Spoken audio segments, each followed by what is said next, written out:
Will here, bringing you a kooky, spooky, but weirdly plausible theory about Interstellar. Pass me that tinfoil hat and grab one for yourself too, because we are going weird. Because, as far as the sci-fi genre goes, Interstellar is just about the perfect film. It's got everything from an awesome, gripping plot, fantastic visual effects, memorable dialogue, strong characters, and a healthy sprinkling of love. Although that whole thing about love being an interdimensional quantity, it went a bit over my head, but you know. However, the one thing the film could be said to be lacking in is a villain. Sure, Dr. Mann tries to mess things up at one point, but he's much better defined as an emotionally unraveling space loony than an actual villain. Sure, you could argue that the plot doesn't need a villain, but what if there was one? One that was right in front of you all the while, only to pass completely unnoticed. Of course, given that the villain isn't one that is explicitly portrayed as such in the film, we need to examine the setting, context, and facts presented to fully unravel the bad guy. So let's break this down and see what we can find. So with that in mind, I'm a slightly ill will for what culture, and here's a film theory on the evil mastermind you didn't notice in Interstellar. Number 6. Commercialism is dead. No one buys stuff they don't need anymore.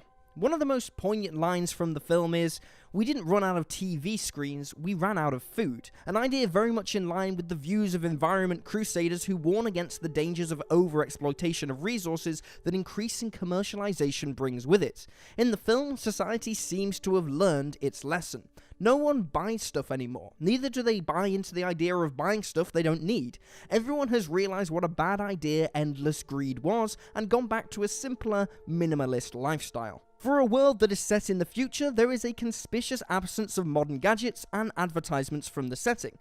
It's a world where both technology and capitalism have peaked and then been discarded. Remember, there is mention in the film of sentient machines being used in the Marines, and there are several examples of powerful pieces of technology that are no longer in use. The rejection of such vast hordes of technology, as well as an entire way of life, makes you wonder what happened to all the guys who used to make millions from selling stuff to people before the commercial bubble burst. Have they given in to the new societal order, happy to be forced into an agricultural existence, or are they just lying low, organizing and scheming, and trying to come up with a plan to make money off people again? Number 5. The film's version of NASA is a cult-like fringe corporation with no obligation to work in public interest. Now let's get to NASA. The NASA depicted in the film is very different from the NASA we know. Far from being a widely respected authority figure on science and space, NASA in Interstellar is a fringe cult. So fringe, no one even knows if it exists. So fringe, people who chance upon it by mistake are tasered, tied up, and questioned by robots. They're essentially a tight-knit community of select group of scientists who still believe in a future powered by technology. They're also effectively a secretly funded corporation at this point. They have at their disposal cutting-edge technology that is eons ahead of anything available to the general public, but they don't run on public money anymore and therefore shouldn't have any interest in catering to public needs. They obviously operate with the backing of the government, whose interests they likely cater to.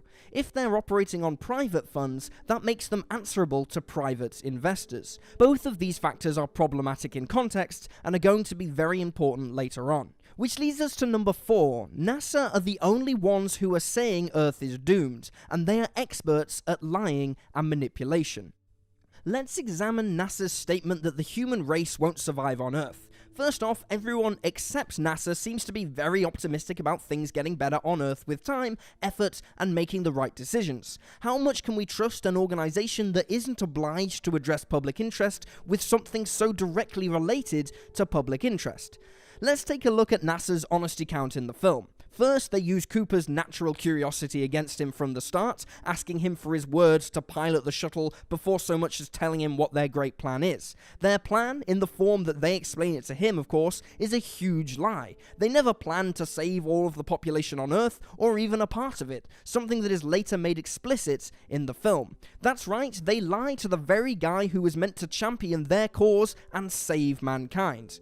Not only that, they manipulate him into going on the mission by asking him to consider the future of those dearest to him, his children, without which he'd never have agreed. No matter what the greater cause is, this sort of lying and manipulation is just pure evil. Exactly the kind of strategy that a pushy salesman selling you a fraudulent scheme is likely to use. Number 3, Plan B, which was the real plan all along, made absolutely no sense. We later find out that Dr. Brand always knew the gravity equation is unsolvable, which means Plan A, getting everyone off the planet in a ship, was a no-go from the start. That leaves Plan B, getting 5,000 human embryos to the new planet and let everyone else on Earth die. Consider for a second how crazy this plan is. The current human population in the timeline of the film is 6 billion, as Cooper points out. There's a lot of people currently being supported by a planet that NASA will have us believe is doomed to the point of impending human extinction. The setting in the film looks far from a post-apocalyptic society where shit is going down in a major way. Kids still go to school, there are still baseball games, and people in general are dealing with life minus a few privileges. Are we to seriously believe that at least some humans won't be able to survive on Earth and repopulate it? Even if we believe that agriculture is going to be affected on every single place on Earth, our species were hunters and gatherers to begin with. Many such primitive societies still survive. How exactly does life stand a better chance of surviving if we spend billions on sending 5,000 babies under the exclusive care of NASA's machines to a new planet that will need to be terraformed first, rather than ensuring a small population of humans survives on the planet where we are already surviving, for significantly less cost? It's either another blatant lie or an eyewash. But to what end? Number 2, NASA's real plan to sell interstellar travel to the rich and powerful. So if the situation on Earth isn't as bad as it's being made out to be, why are NASA so bent on convincing everyone that it is, and finding a new, habitable planet? Well, because it's their brilliant get-rich-again scheme. They want to mint money from the possibly large demographic that is annoyed about how boring and dull things are going to be on Earth for a very long time. In the scene that the film begins with, we see numerous screens fitted into yards in what is later revealed to be a space pod, with elderly people talking about how boring and dusty it used to be on Earth when they were growing up.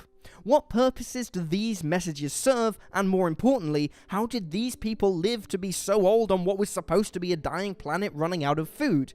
They look an awful lot like commercial advertisements, don't they? The space pod itself is shaped like a bubble that the mind-bogglingly rich can exist in. There's no way NASA were going to send 5,000 embryos to be brought up by robots. There will need to be an adult population, and who are the adults who would get to go? Obviously not regular chaps, scientists, politicians, sponsors, YouTube presenters, and anyone else who's necessary for society to function. And then, the incredibly rich as well. Imagine how much a chance to be a pioneering settler population on a new planet would sell for. Imagine how much power these people would hold there amidst a bunch of babies and machines. Technology that was dead and buried on Earth would be back in business big time for those who are leaving it. In fact, they'll have to rely on it for everything.